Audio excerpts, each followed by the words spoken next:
long rebound. Steph, no timeout with 6. At 5, Curry for the lead.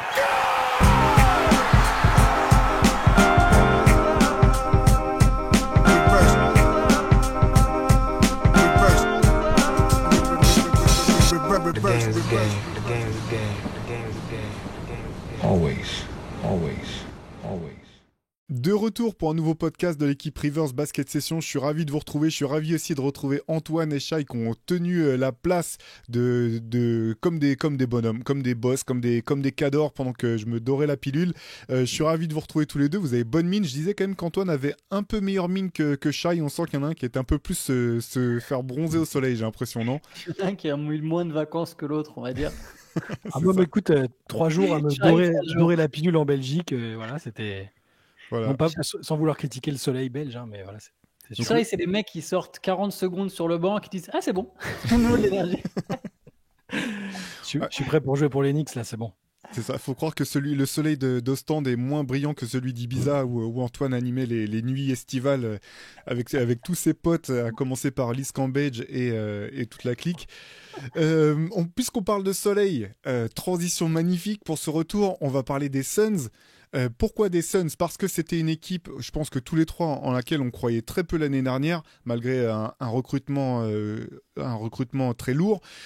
Cet été, il y a pas mal de choses qui ont bougé encore une fois, notamment pas autour des 3 stars, de toute façon, qui sont unis pour un bon moment maintenant, qu'ils le veuillent ou qu'ils le veulent plus. Mais dans le détail, la question, ça va être de savoir, est-ce que cette équipe de Phoenix, malgré tout, après tout ce qu'elle a misé sur son trio Kevin Durant, Devin Booker et Bradley Beal, est-ce que cette équipe peut être plus ambitieuse cette année? Est-ce qu'elle peut enfin aller essayer de titiller les contenders, ou du moins les favoris pour le titre NBA? C'est un peu la question qu'on a envie de se poser. C'était assez marrant parce que dans le dernier CQFR qu'on avait fait avec Shai avant que je parte en vacances, j'avais dit ou dans le dernier Hoop Culture plutôt, avec Pierre Armand, pardon, j'avais dit que Kevin Durant était à mon avis surcoté à ce stade de sa carrière, et derrière il a fait un tournoi olympique assez monstrueux, donc ça va être l'occasion d'en reparler. Shai, Antoine, est-ce que, pour commencer tout simplement, peut-être, est-ce qu'il y a, si on est fan de Phoenix, pour les fans des Suns, est-ce qu'il y a plus de raisons d'être enthousiaste, à votre avis, à l'approche de cette nouvelle saison qu'il y a 12 mois? Ouais, complètement. Enfin, je pense, hein, je prends notre exemple très personnel, mais quand on en discutait entre nous à la fin de la saison dernière et même en cours de saison dernière, la fenêtre de tir de cette équipe et le manque d'alchimie, le manque de profondeur de l'équipe faisait qu'on n'était pas très optimiste. On parlait même de devoir peut-être bouger, changer l'effectif. Là, en quelques semaines, je ne sais pas si c'est le fait de ne pas les voir ou le fait ou les changements qui ont eu lieu dans l'équipe, autour de l'équipe, qu'on fait ça, mais moi, je suis beaucoup plus confiant pour cette équipe que je l'étais il y a quelques semaines et il y a quelques mois même, parce que dans un CQFR qu'on a fait il y a quelques jours, Antoine, tu les avais sélectionnés comme une des équipes qui t'intriguait le plus, tu avais le plus hâte de voir en action, et je partage de plus en plus ton avis, déjà parce qu'ils ont recruté des joueurs que j'aime beaucoup, on y reviendra, parce que le coaching staff a changé, parce que il y a l'alchimie entre les deux des 3 stars de l'équipe qui me semble être de plus en plus intéressante. Donc, pour répondre à ta question, moi je trouve vraiment que oui, il y a forcément de l'optimisme à avoir. On passe d'une sensation pas de désespoir, mais un peu de fatalité, en tout cas de mon côté. Je me disais non, mais même avec le star power, les Suns auront du mal à être champions. Alors je dis pas qu'ils vont être champions, mais au moins ça ressemble à un contender un peu plus qu'il y a quelques semaines. Ouais, moi je partage. Je suis aussi plus optimiste pour cette saison que celle de l'an dernier. Mais après, l'an dernier, on était, nous, tous les trois, très pessimistes. Il me semble qu'à peu près à la même période, on avait fait un podcast sur Phoenix, justement, en disant calmez-vous tous sur l'histoire du Big Tree. Voilà, il y avait un peu l'engouement autour de la création du trio. Il y a 3 stars. Et nous, on était même limite dans cette idée on n'aime pas trop le trade. On aurait préféré que ce soit différent, garder Ayton, etc.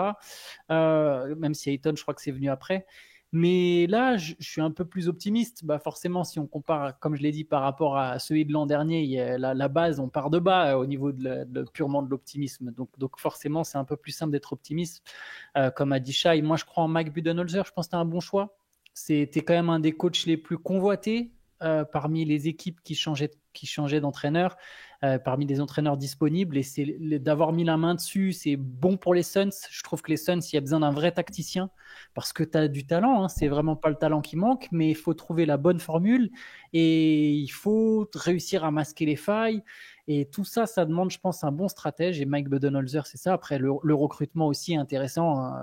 Bon, voilà, comme a dit Shai, on pourra revenir dessus, mais je trouve que l'équipe est un peu plus complète, ou en tout cas un peu mieux, parce qu'ils avaient finalement beaucoup de joueurs l'an dernier. Ils ont réussi, au moment où ils ont fait le trade, ils ont réussi aussi à signer beaucoup de gars, mine de rien, faire venir des gars pour pas cher, mais il manquait toujours quelque chose. Et là, je trouve que l'effectif a un peu plus de cohérence. Donc, tu mets quand même 2 points importants, le coach, un effectif un peu plus cohérent, et évidemment le vécu collectif. C'est une équipe qui ne se connaissait pas du tout. Là, il y a eu une saison ensemble, même s'il y a eu beaucoup de blessures, de Booker, Bill et Durant. Et je vais finir là-dessus. On a la saison dernière, évidemment, elle était décevante, mais il ne faut pas oublier que les Suns, ils ont quand même gagné 48 matchs. Je crois que c'est 48. J'ai maintenant un doute, mais ils ont fini 6e à l'ouest d'une conférence ouest super disputée. Je vais quand même vérifier en même temps si c'est bel et bien 48. Mais ça reste quand même une performance intéressante, même si c'est en deçà de ce qu'on pouvait imaginer. 49 matchs même, donc pas loin des 50 victoires quand même pour une équipe qui a été très souvent décevante, qui a eu très souvent des absents. Donc c'était pas non plus complètement acheté leur dernière saison. Et je m'attends à ce qu'ils fassent mieux cette année. Alors, vous avez parlé tous les deux du recrutement. On peut peut-être parler un petit peu de ce qui s'est passé cet été. Donc, effectivement, arrivée de Mike Budenholzer pour reprendre la place de head coach de cette équipe. Tout au long de l'année, souvent, ce qui avait été pointé du doigt, c'était l'absence d'un vrai meneur, de manière à ce que ce soit ni Bradley Beal ni Devin Booker qui ait besoin de jouer ce rôle. Cette fois-ci, ils ont recruté effectivement 2 très bons meneurs gestionnaires, entre guillemets, Monte Morris d'une part et surtout Tyus Jones, qui est enfin sorti de prison du goulag des Washington Wizards. Donc ça, c'est plutôt deux bonnes choses. Il y a également l'arrivée de Mason Plumlee, si je ne me trompe pas, à l'intérieur, pour remplacer le départ de Drew Eubanks. Et derrière, en gros, sont partis Eric Gordon et ont été conservés Josh Okogie et Royce O'Neal, si je ne me trompe pas, ça doit être à peu près ça ce qui s'est passé à l'intersaison. Shai, je vais peut-être te redonner la parole, parce que c'est toi qui as souligné en premier les acquisitions de l'été du côté des Suns. Comment tu juges, toi, justement, l'intersaison de Phoenix? Si on prend point par point, déjà en commençant par le coach, Mike Budenholzer, c'est un double coach de l'année, double meilleur coach de l'année, un champion NBA, un coach qui a réussi à imprimer une identité défensive assez forte à Milwaukee. Et on voit que depuis son départ, ils ont quand même bien galéré. Donc au niveau du coach, c'est un coach qui a eu le temps de se ressourcer, de se reposer, donc qui arrive avec un peu de fraîcheur, je pense, qu'on avait besoin pour des raisons personnelles et tout ça. Donc sur le choix du coach, j'ai zéro objection. Je pense que c'est quasiment ce qu'il pouvait faire de mieux sur le marché. Pour les joueurs, j'étais très surpris positivement par ce qu'ont fait les Suns. Déjà parce qu'ils ont recruté 2 de mes meneurs préférés en NBA. Alors Tyus Jones, j'en ai parlé 1 million de fois, mais que ce soit pour du backup ou même pour être meneur titulaire, je pense, de certaines équipes correctes au minimum, je le trouve très compétent. Et Monte Morris, qui est un joueur très sous-coté pour moi, c'est les 2 champions de la stat dont je parle tout le temps, le ratio assist-turnover. J'adore les meneurs qui prennent soin du ballon. Alors, certains préfèrent les meneurs qui prennent des risques aussi, qui tentent et réussissent des choses compliquées. Mais moi, j'aime beaucoup les joueurs qui sont de bons organisateurs.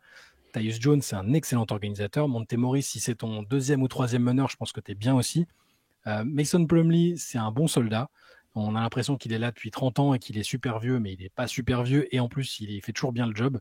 C'est un joueur d'expérience dans le vestiaire. Je pense qu'il sera très bien. Et puis les joueurs qui ont été conservés me paraissent. Royce O'Neal a fait un très bon passage la saison dernière avec les Suns. Il y a toujours Grayson Allen. Au niveau de la draft, ils ont pris Ryan Dunn, qui, je ne sais pas du tout s'il va beaucoup jouer, mais s'il y a besoin d'un rookie qui apporte quelque chose, c'est un excellent défenseur. C'est un des meilleurs purs défenseurs de la dernière classe de draft. Donc sur le recrutement en lui-même, moi je trouve très très bien. Ça me semble plus équilibré et plus cohérent que la saison dernière. Même si ça fera pas tout, hein, évidemment, l'alchimie entre les trois Lascars qui seront là, ça va faire la différence. C'est ça qui doit faire la différence. Mais je m'attendais pas à une aussi bonne intersaison de la part des Suns, personnellement. Ouais, moi, pareil, sur l'intersaison, je vais rejoindre Shai.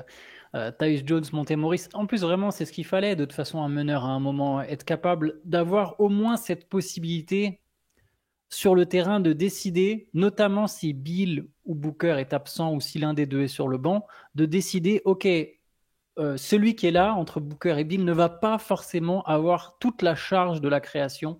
Et c'est bien d'avoir un meneur intelligent et que ce soit Morris comme Jones sont en plus aussi capables de jouer sans le ballon, ce qui est toujours important quand tu joues avec quelqu'un comme Booker ou comme Bill, qui va forcément jouer des pick and roll, qui va forcément vouloir avoir la balle et créer du jeu. Ces profils-là sont parfaitement intéressants.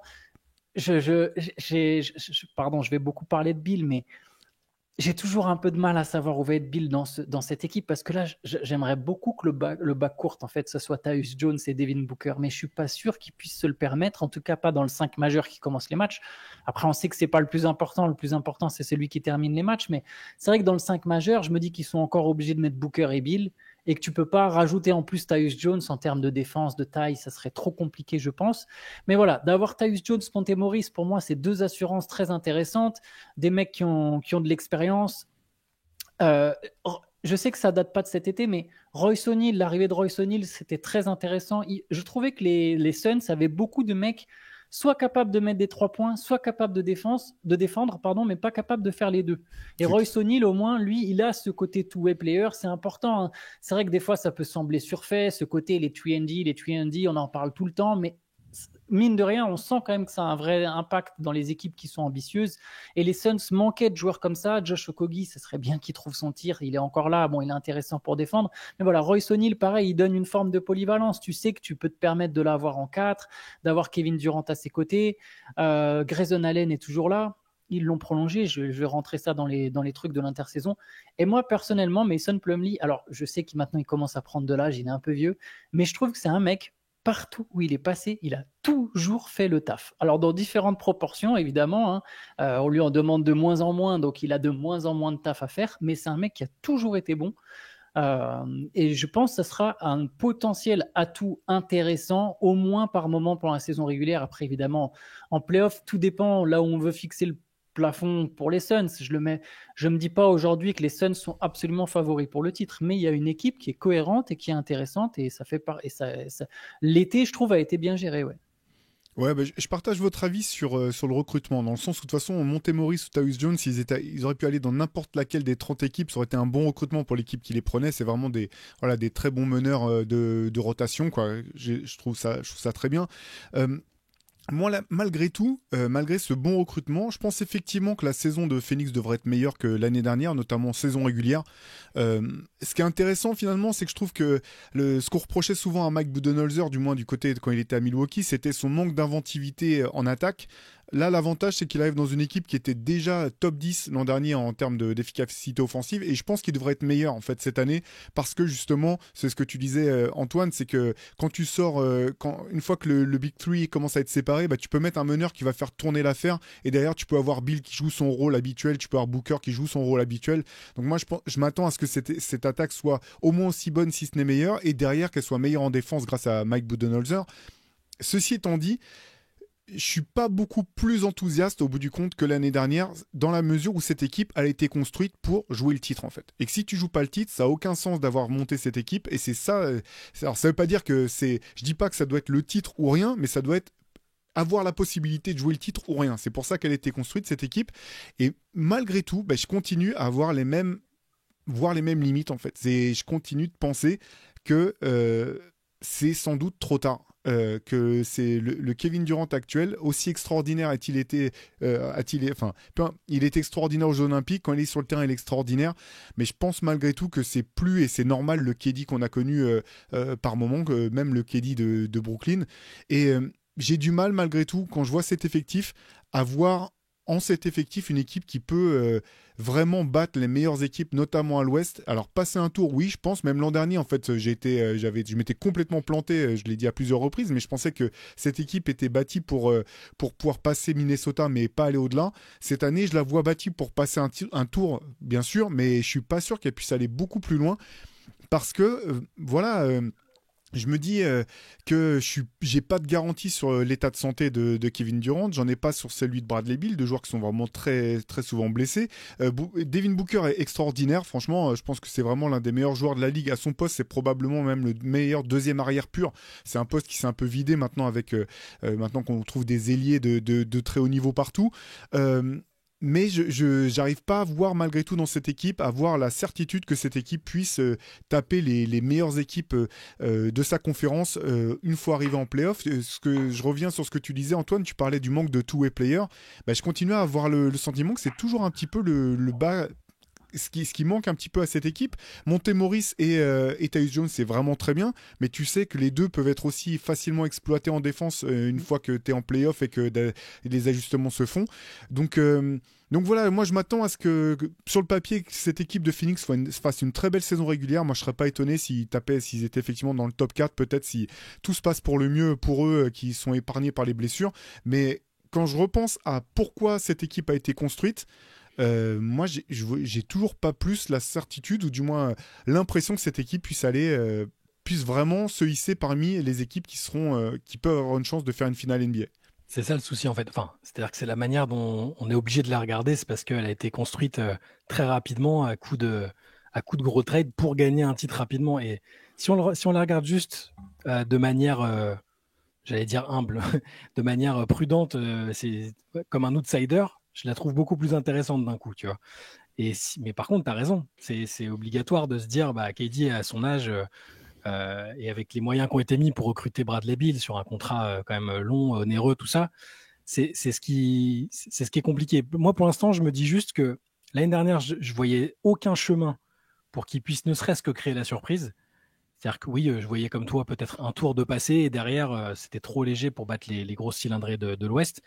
Là, au moins, je me dis que si les planètes s'alignent, qu'il y a encore des équipes qui déçoivent, qu'il y a des blessures ici et là, et que eux, par contre, sont bien, tout s'aligne bien pour eux, là, il y a peut-être une chance qu'il se passe quelque chose.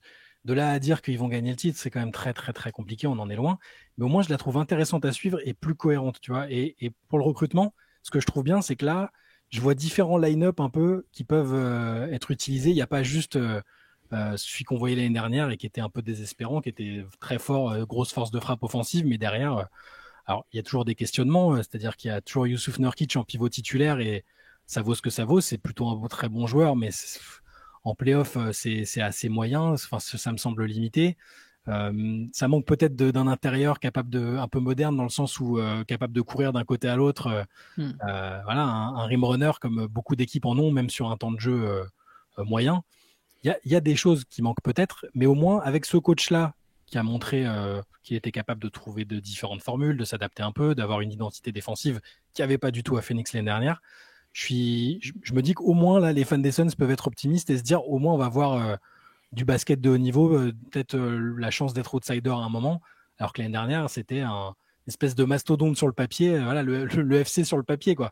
Sur le papier, oui, Booker, KD et Durant, c'est incroyable sur la console, c'est super. T'es sûr que tu vas mettre 120 points à chaque fois, mais derrière, voilà, on a bien vu contre Minnesota, hein, c'était les Wolves ont été impressionnants en ayant moins de talent intrinsèque.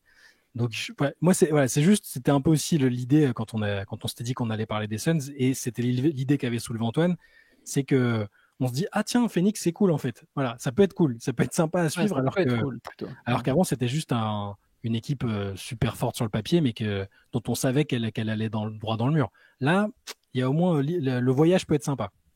Moi, j'aime bien ton idée de il existe un chemin. Je pense un peu comme toi que l'an dernier, il n'y avait pas vraiment de chemin qui menait à une saison réussie. Alors là, évidemment, si Phoenix, comme tu l'as dit, ne pense qu'au titre et répète partout à qui veut l'entendre, non, nous c'est le titre ou rien. Là oui, il y aura encore une fois une déception. Je pense pas non plus que Phoenix va gagner. Je trouve que Phoenix manque de two-way player. Je trouve que Phoenix doit gérer, a fait une erreur avec Bradley Beal. Je pense sincèrement, il me donnera peut-être tort, mais je vois pas trop. Il est trop petit. J'ai l'impression qu'il n'a pas la personnalité pour se fondre dans un rôle de troisième option. Et j'ai l'impression qu'au Suns, il n'y a vraiment rien d'autre qui pourrait lui coller. Si Bradley Beal fait du Ray Allen de Boston, oui, là, ça peut marcher, mais j'ai du mal à le voir là-dedans. Il a une no trade clause. Et surtout, un truc qui m'avait énormément marqué sur la série contre Minnesota, je trouve que les Suns, ils manquent de qualité athlétique, en fait. Ils manquent de fraîcheur, de dynamisme. On sous-estime cet aspect, la puissance physique et athlétique, mais c'est vraiment un truc de nos jours, dans tous les sports et évidemment en NBA, les équipes athlétiques sont celles qui vont loin, en grande partie. En tout cas, il faut du talent, évidemment. Il y a d'autres ingrédients, mais je vois le Thunder, je me dis, mais comment les Suns ils peuvent résister à la pression athlétique du Thunder sur une série alors que tu as déjà joué 90 matchs dans l'année? Tu vois, ça, c'est des trucs qui me font peur. Devin Booker, bien sûr, il n'est pas très vieux, mais il n'est pas très grand, il n'est pas méga athlétique par rapport au standard NBA, c'est pas le joueur le plus dynamique. Kevin Durant, il commence à avoir de l'âge, évidemment, il a toujours de la taille. Bradley Beal, il se blesse souvent, il a de l'âge autour. Je me dis, mais les jeunes jambes du Thunder peuvent complètement éteindre les Suns, par exemple. Et voilà, et là, j'ai cité que l'exemple du Thunder, il y en a évidemment d'autres. Donc, j'ai des limites sur les Suns, mais comme Shai, j'arrive à voir un chemin. Je suis d'accord, Théo, bien sûr, Kevin Durant, c'est trop tard, mais bon, quelque part, ils ont fait le trade, je sais pas, moi, c'est pas ce trade qui me choque. Honnêtement, celui de Kevin Durant, même perdre Michael Bridges, je serais jamais de l'avis que les Suns, ils ont. Alors oui, ils gagneront pas de titre, donc ils auront peut-être eu tort, mais Michael Bridges, Cam Johnson, ils deviendront jamais, ne serait-ce que le Kevin Durant d'aujourd'hui aussi. En fait, En fait, je suis complètement d'accord avec toi, Antoine. Moi non plus, je remets pas en cause le trade de Kevin Durant. C'est qu'en fait, j'ai le sentiment qu'à ce stade de sa carrière, tu es obligé d'avoir à ses côtés un roster conséquent en fait, et que effectivement pour moi l'erreur c'était le trade pour Bradley Beal, parce qu'en fait tu as appauvri en nombre de talents ta rotation pour avoir un joueur très fort, mais je pense pas que ça soit que en fait qu'à cet âge-là tu puisses simplement construire une super team comme quand si tu étais Miami et que tu avais Dwayne Wade, Chris Bosh et LeBron qui ont 26 ans en fait, ou je sais pas quel âge ils avaient à l'époque, tu vois, c'est vraiment là-dessus en fait. Oui, non, je sais que c'est, et t'as raison, et je suis entièrement d'accord avec toi. Il est pas, voilà, comme t'as dit, il est pas à l'âge où tu peux te dire, bon, on verra plus tard pour le fit. De toute façon, là, pendant 4 ans, il est à son sommet. Par contre, là où je pense qu'une association Booker-Durant, il y a un chemin, quoi. Il y a un chemin où avec Booker et Durant, mais faut le Devin Booker des playoffs 2022. Qui est absolument insane, qui est le deuxième meilleur joueur des playoffs derrière Jokic, sachant qu'on a du Jokic qui est sur une des meilleures performances de toute l'histoire des playoffs, et lui il est deuxième, donc tu peux te dire que tu as quand même une très grosse performance de la part de Booker. Il faudrait un Kevin Durant en bonne santé. Il y a un chemin où je pense que tu vas loin, tu vois, tu peux aller en finale de conf. Après, j'aurais du mal à voir plus haut. Tu vois, toi, tu as dit passer un tour. Moi, je dirais, allez, dans le meilleur des scénarios, ils en passent 2. Après, un peu plus de mal quand même. Je me dis qu'il y aura forcément une équipe de l'Ouest qui sera au-dessus. Je serais d'ailleurs pas capable de te dire exactement laquelle. Et c'est aussi quelque part quelque chose qui peut peser en faveur des Suns. Vous me direz ce que vous en pensez. Mais la conférence Ouest, elle est très forte.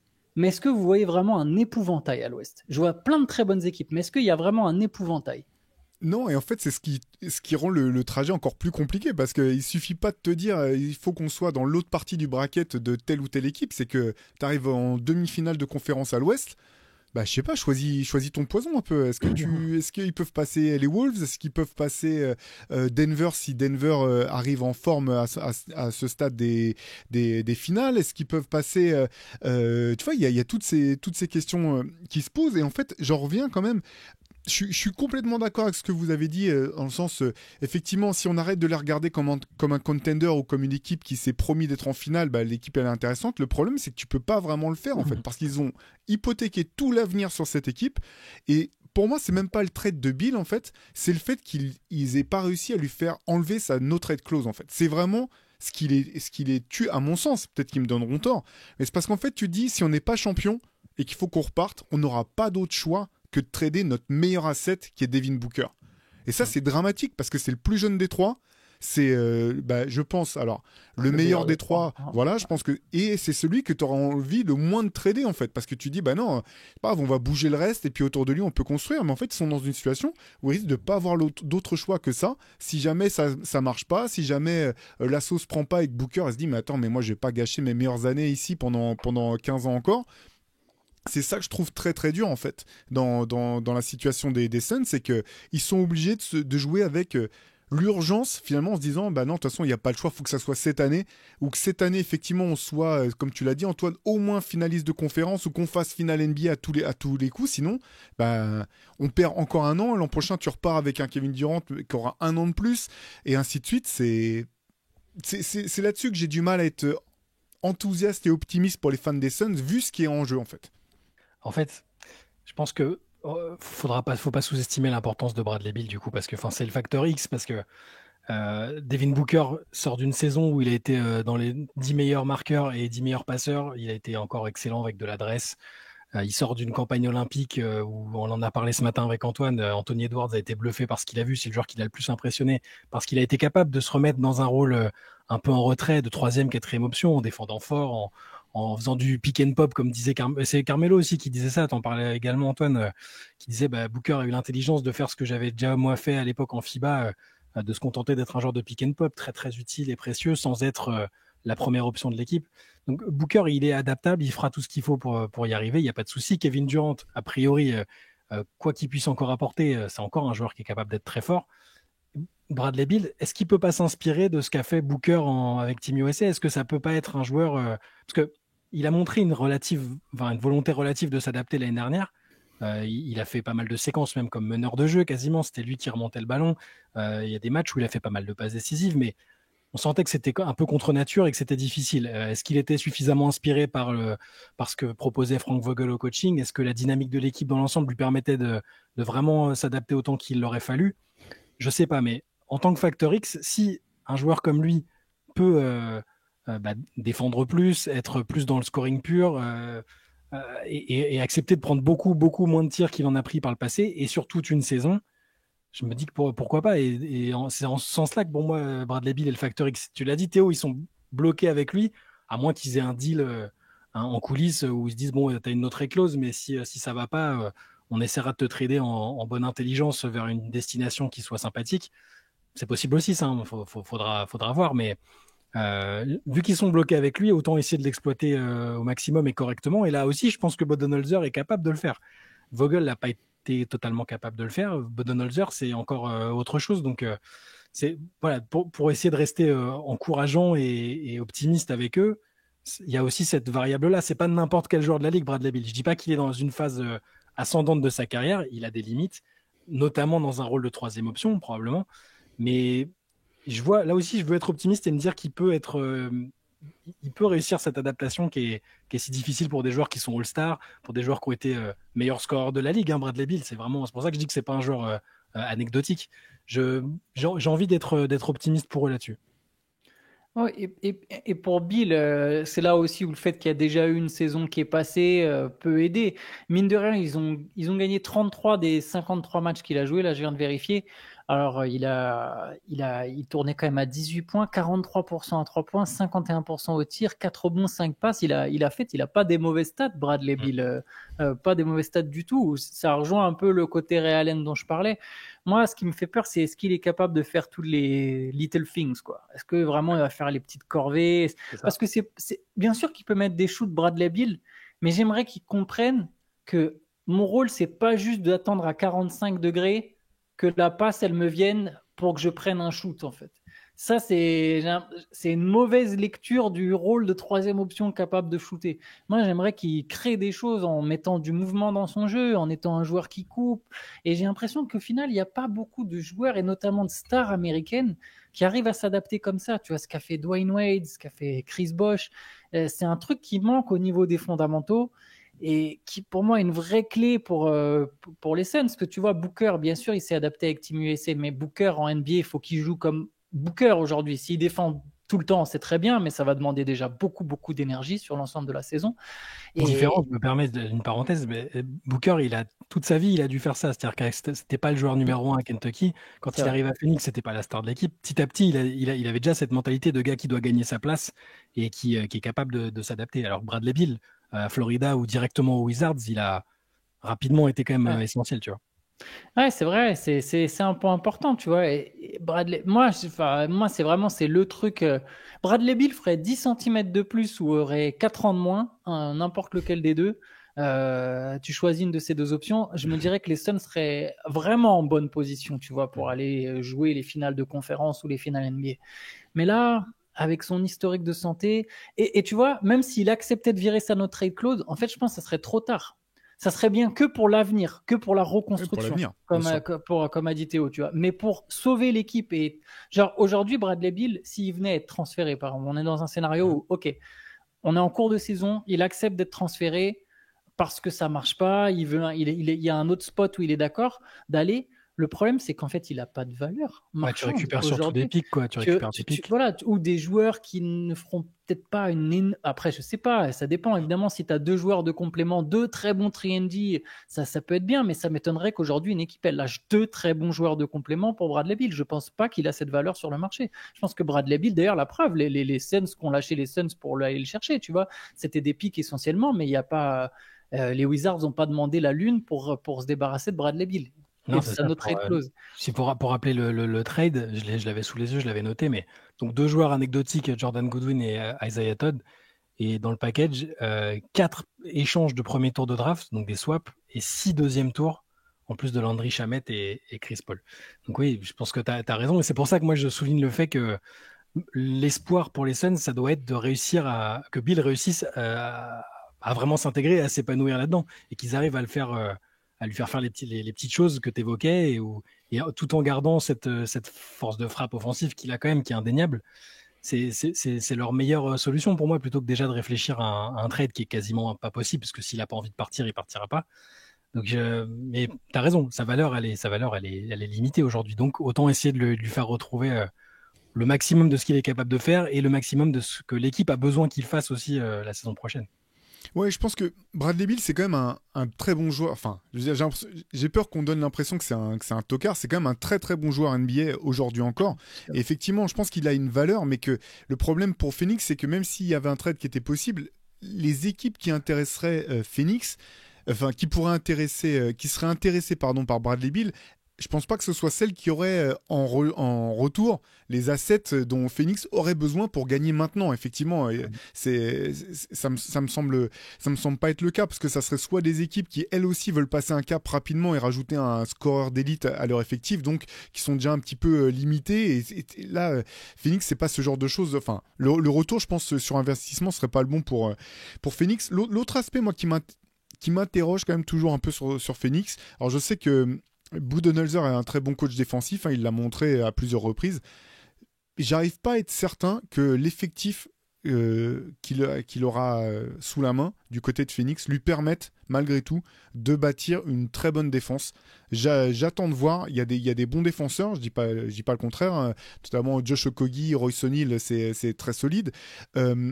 Mais c'est aussi des joueurs qui sont limités en attaque malgré tout. Tu parlais tout à l'heure de Josh Okogie, c'est tout le truc en fait. S'il avait ne serait-ce que la moitié de son talent offensif, ce qu'il t'apporte en défense, il serait borderline All-NBA, ou du moins il serait très haut. Et je suis pas sûr effectivement que cette équipe ait les moyens de mettre sur place une défense qui leur permettra qu'ils soient à la hauteur de leurs ambitions. Et pour le coup, moi j'adore Tyus Jones, j'aime beaucoup Monte Morris, mais je suis pas sûr non plus que ces deux additions-là, ces deux ajouts, te permettent... Alors en attaque, je reviens sur ce que je disais tout à l'heure, je pense qu'ils vont permettre effectivement à l'attaque de Phoenix d'être très bonne, parce qu'ils vont pas perdre de ballon, ils vont donner du liant, ils permettront aux équipes avec les remplaçants de continuer à être performances en attaque. Mais défensivement, et vraiment, moi je suis vraiment dans l'optique des playoffs, j'ai peur que ça soit... que parfois tu te retrouves dans une situation où tu peux plus vraiment les faire jouer si tu veux maintenir un niveau défensif qui correspond à celui qui est celui des playoffs. Ouais, je partage, surtout que Kevin Durant, il prend de l'âge, donc de ce côté-là du terrain, il est forcément amené à défendre de moins en moins. Devin Booker, il faut qu'il fasse tous les efforts du monde, mais il a des fois un souci de taille, comme on l'a déjà dit, pareil pour Bradley Beal. Donc c'est sûr que la défense, sera potentiellement un problème pour les Suns, c'est une limite pour les Suns à un moment dans une campagne de playoff.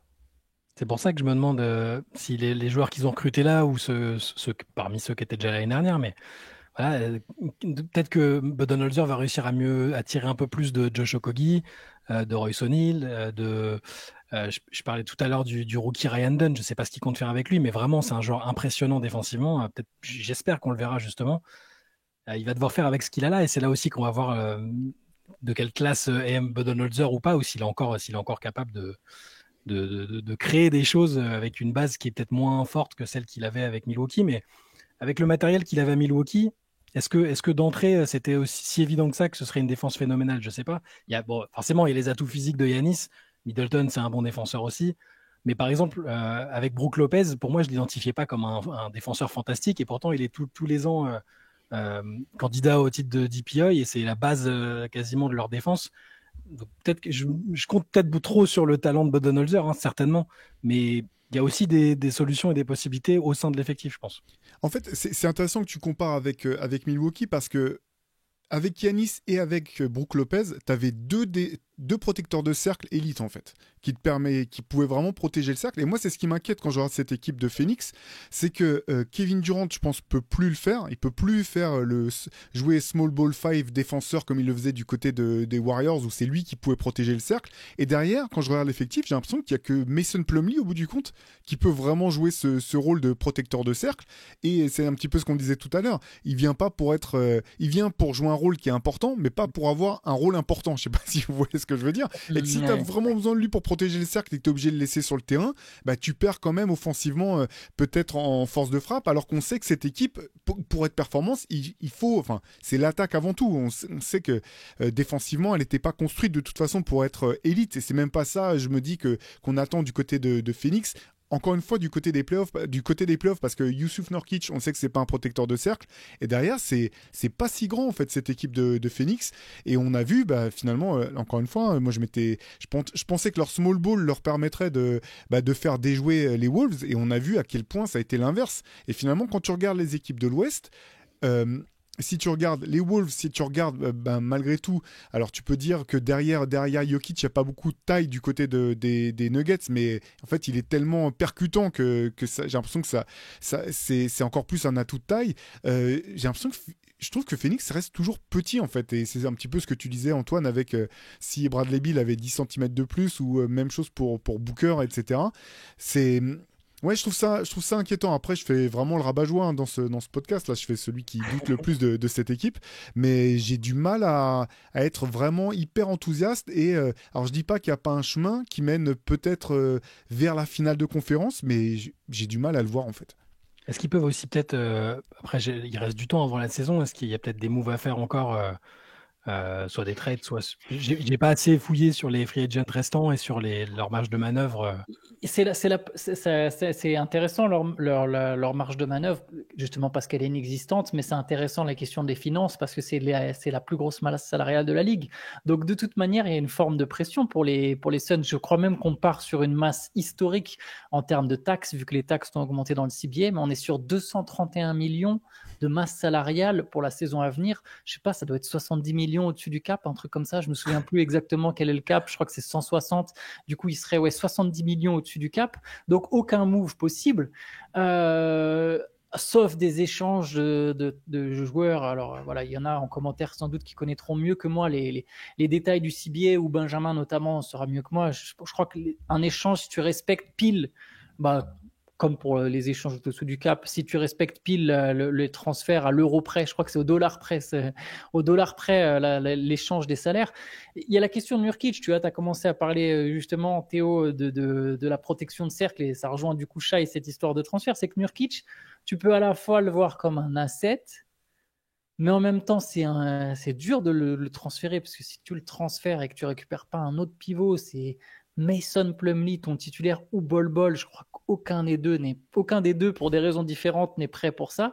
Mais du coup, Nurkic, c'est un peu comme Bill, c'est un espèce de facteur X, dans le sens où si tu as le meilleur Nurkic, tu as quand même un joueur bien différent de ce que tu peux voir 70% du temps où tu le regardes jouer. Le meilleur Nurkic, son meilleur potentiel, c'est quand même un très très très bon joueur. Le problème, c'est qu'on ne voit pas souvent le meilleur Nurkic. Je pense notamment... dans certains duels, c'est un mec qui est capable, tu vois, de rivaliser parfois avec des pivots bien plus forts que lui, sans être évidemment, par exemple avec Jokic, il est évidemment très loin de Jokic, mais il est, quand je dis capable de rivaliser, ça va sonner, il faut mettre des grosses pincettes. Non, mais voilà, il y a un truc avec Nurkic, il est capable par moment de faire des vraies belles performances. La question, c'est toujours, est-ce qu'il peut le faire sur toute une saison ou au moins sur toute une campagne de playoff? Ce serait une grosse clé pour Phoenix, mais c'est un gros si. Si on regarde son historique, c'est pas le cas parce que c'est quand même un des joueurs qui a le ou l'un des pires pourcentages de victoires en playoff de tous les temps, si je me trompe pas. Alors c'est pas uniquement de sa faute, mais effectivement, il fait quand même pour l'instant plutôt partie de ces joueurs qui sont globalement moins bons en playoff qu'en saison régulière. Et après, la saison dernière, par contre, il a été, je l'ai trouvé j'ai trouvé meilleur que ce à quoi je m'attendais en saison régulière. Et après, en playoff, bon, il a fait ce qu'il a pu sur une série, mais ouais, c'est ça la question. Mais du coup, si aujourd'hui tu mets Nurkic sur le marché, dans l'idée, qu'est-ce que tu peux récupérer? C'est la même question que pour. Est-ce que tu récupères le fameux protecteur de cercle que tu vises? Tu vois, quel profil de joueur irait bien? J'ai du mal à savoir. Est-ce qu'il leur faut quelqu'un du type Mitchell Robinson, que tu peux évidemment pas avoir, je pense, juste en donnant Nurkic? Enfin, ça me paraîtrait. Et quelqu'un comme ça, peut-être. Mais le cas Nurkic, il est compliqué parce que parfois, effectivement, tu as l'impression d'avoir un vrai pivot titulaire NBA capable de gêner beaucoup des très bons pivots NBA. Un mec qui a quand même plutôt de bonnes mains, qui est capable d'être un peu playmaker, qui sait faire plein de choses, mais c'est vrai qu'il a tendance à disparaître un peu ou à être beaucoup, beaucoup moins productif en playoff. Il leur faudrait le grand DeAndre Ayton, en fait, non? Moi, c'était le truc sur ce trade, hein, c'est que je trouve que DeAndre Ayton, même Chris Paul, hein, franchement, quand il y avait Chris Paul, Devin Booker, Kevin Durant, DeAndre Ayton, les quatre, alors oui, Chris Paul, on sait, hein, commençait à battre de l'œil, quoi, mais moi, je trouvais que... Battre de l'aile, plutôt. Battre de l'aile, oui, de l'œil. Mais vous savez que j'aime bien réinventer les expressions françaises, malgré moi, sans faire exprès. C'était le côté tourner pas la guicheur, quoi. Tourner de l'œil et tourner de l'œil, ouais, j'ai mixé les deux, c'était tourner de l'œil, battre de l'aile. Oh là là, mon Dieu. Je m'affiche un peu plus à chaque podcast, c'est une de mes missions de l'année, c'est de continuer à m'afficher. C'est terrible, c'est terrible. Vous savez que des fois, avant les podcasts, je me dis, bon, faut pas que je dise de bêtises et tout. Incroyable. Mais tout ça pour dire que ce quatuor, sur le papier, moi, je trouvais ça plus intéressant que le Big Tree qu'il y a aujourd'hui, en fait. Mais ouais, bon, on sait qu'Ayton, il avait peut-être plus envie d'être là, cela dit. C'était trop compliqué, malheureusement, mais effectivement, tu te dis limite que s'ils avaient commencé par changer... Enfin, tu vois, DeAndre Ayton, j'ai l'impression que c'est le genre de pivot, pour le coup, que Mike Budenholzer saurait utiliser défensivement, en fait. Tu vois, vraiment, je vois, en reprenant quasiment ce qu'il faisait avec Brook Lopez. Alors, c'est pas la même menace longue distance en attaque, mais par contre, défensivement, j'aurais très bien vu DeAndre Ayton pouvoir jouer comme le faisait Brook Lopez avec Milwaukee. C'est vrai que c'est compliqué. Nurkic, c'est pareil, en fait, c'est un bon joueur. C'est pas que c'est un mauvais joueur, c'est un bon joueur. Il est plutôt bon playmaker. Défensivement, c'est correct sans être dingue. C'est le moins qu'on puisse dire. Offensivement, t'es obligé de le respecter.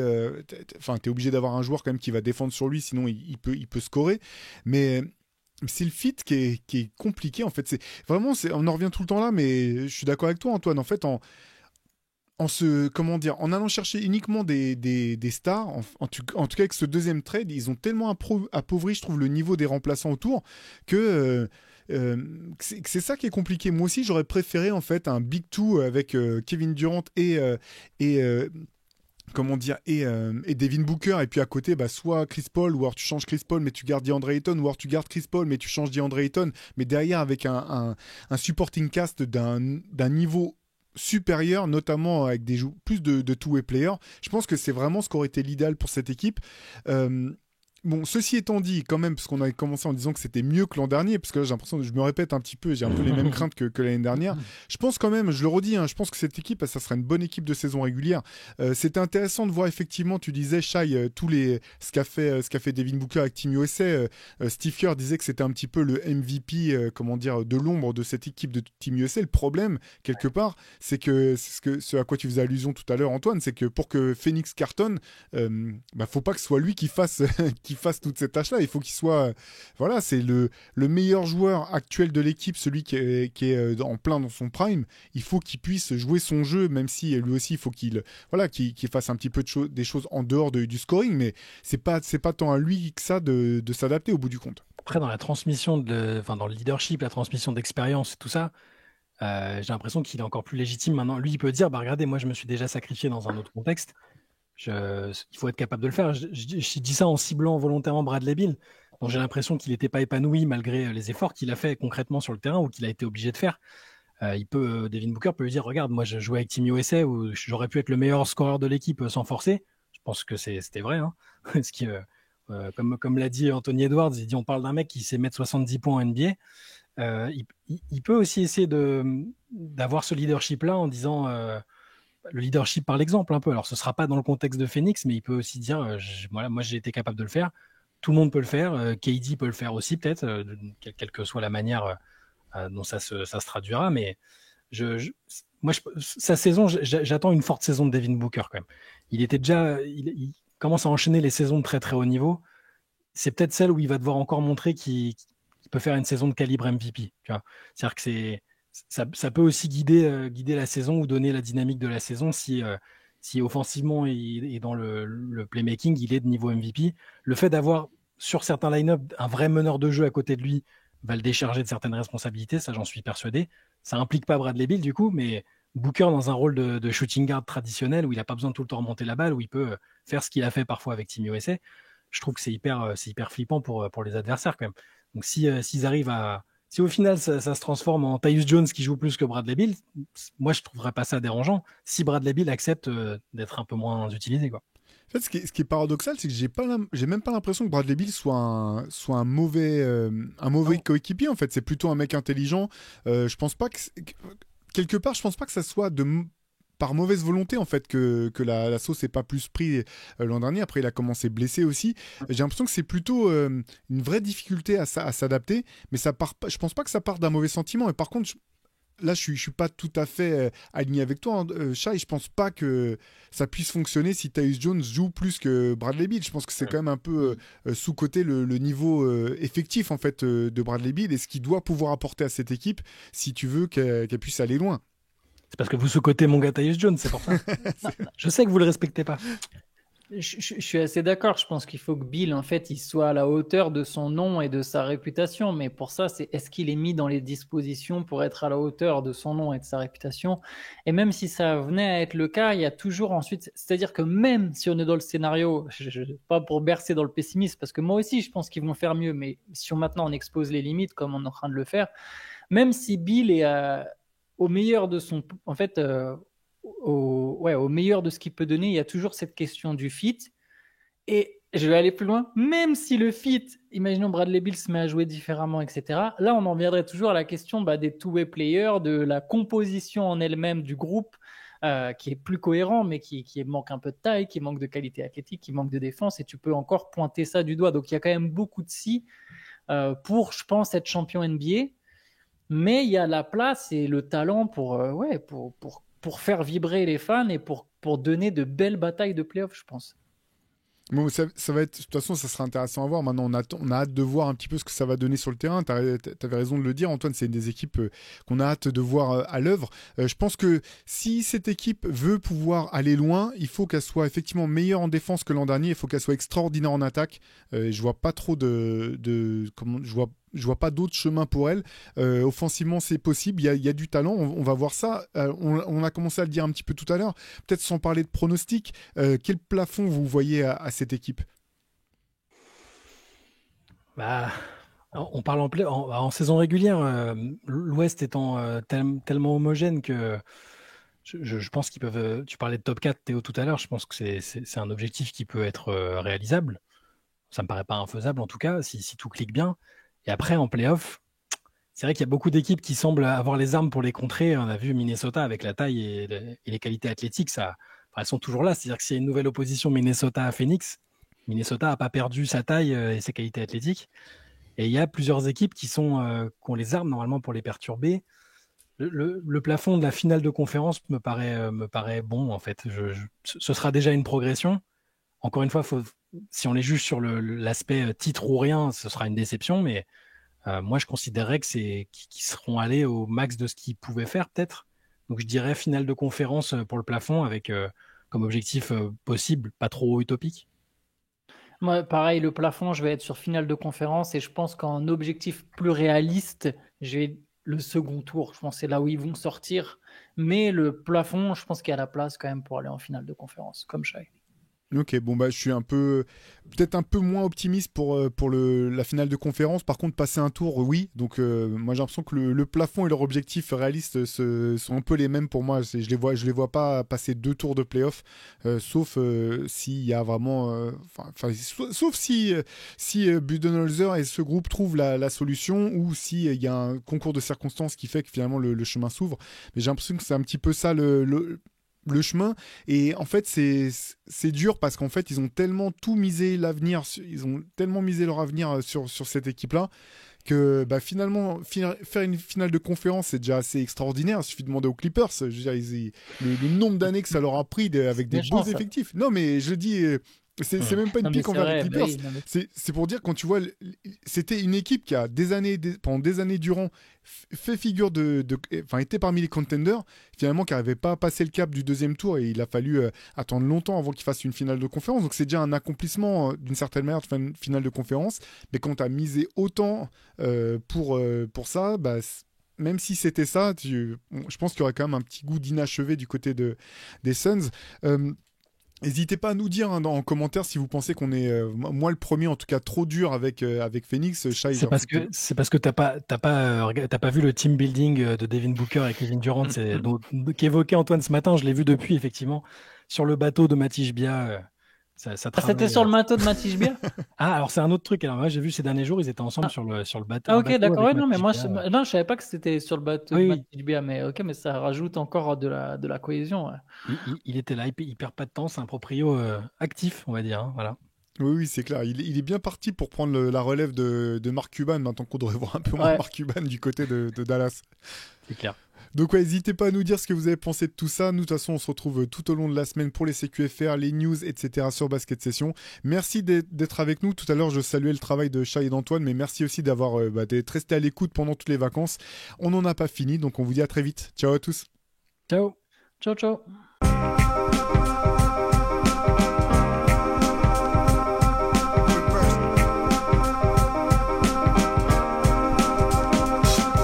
Game is out there, and it's either play or get played.